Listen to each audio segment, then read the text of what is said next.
do not accept and shrug your shoulders at the normalization of untruths, because we're living in an era now, there's so much distortion of reality, outright fabrication, lying, conspiracy theories, that it's so prevalent that people sort of shrug their shoulders and say, well, nothing to do about it, it's the new normal.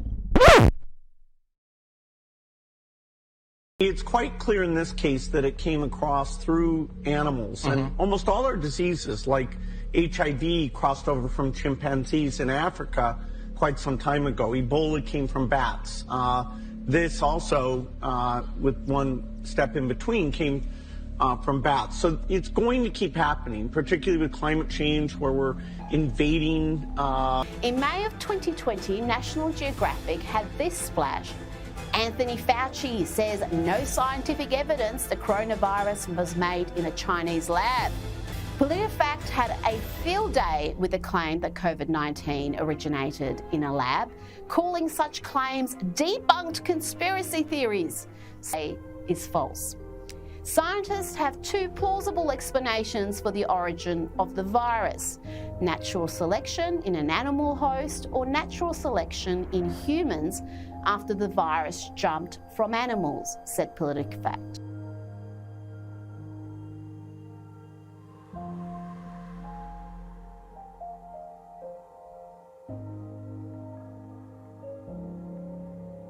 Of COVID, those same agencies now have been tapped with investigating one of Trump world's most favorite conspiracy theories. New York Times reports this, quote, senior Trump administration officials have pushed American spy agencies to hunt for evidence to support an unsubstantiated theory that a government lab in Wuhan, China was the origin of the coronavirus outbreak. That's according to current and former American officials. They can't stop themselves because escape from a lab has such a kind of dystopian feel to it. Dr. Anthony Fauci rejected the conspiracy that coronavirus was man-made in a lab in Wuhan, China.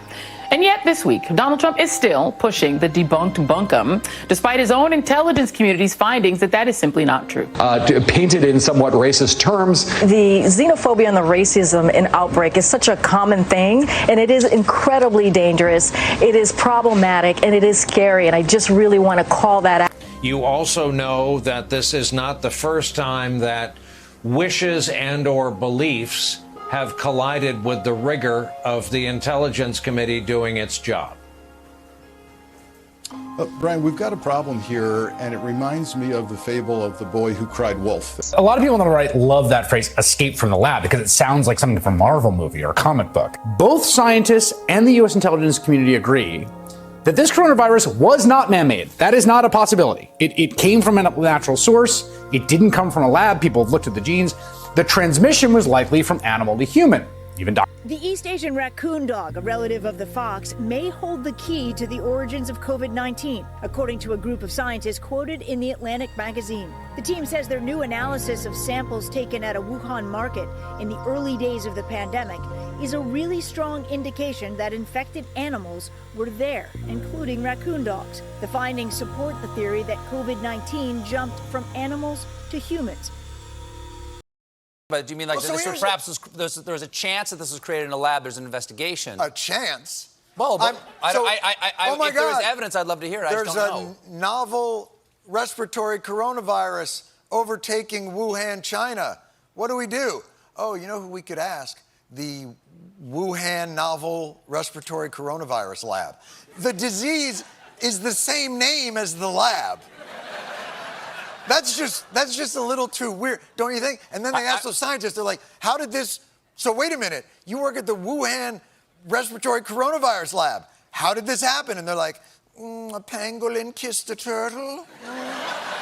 And you're like, no, the name of your lab, if you look at the name, let me see your business card. Show me your business card. Oh, I work at the coronavirus lab in Wuhan. Oh, because there's a coronavirus loose in Wuhan. How did that happen?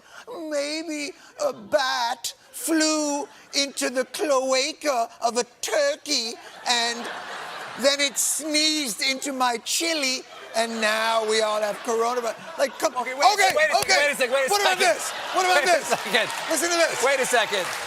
All right. John. Oh, my God. Oh, my God. There's been an outbreak of chocolatey goodness near Hershey, Pennsylvania. What do you think happened? Like, oh, I don't know. Maybe a steam shovel mated with a cocoa bean. Or it's the chocolate factory. Maybe that's it. That could be. That could be.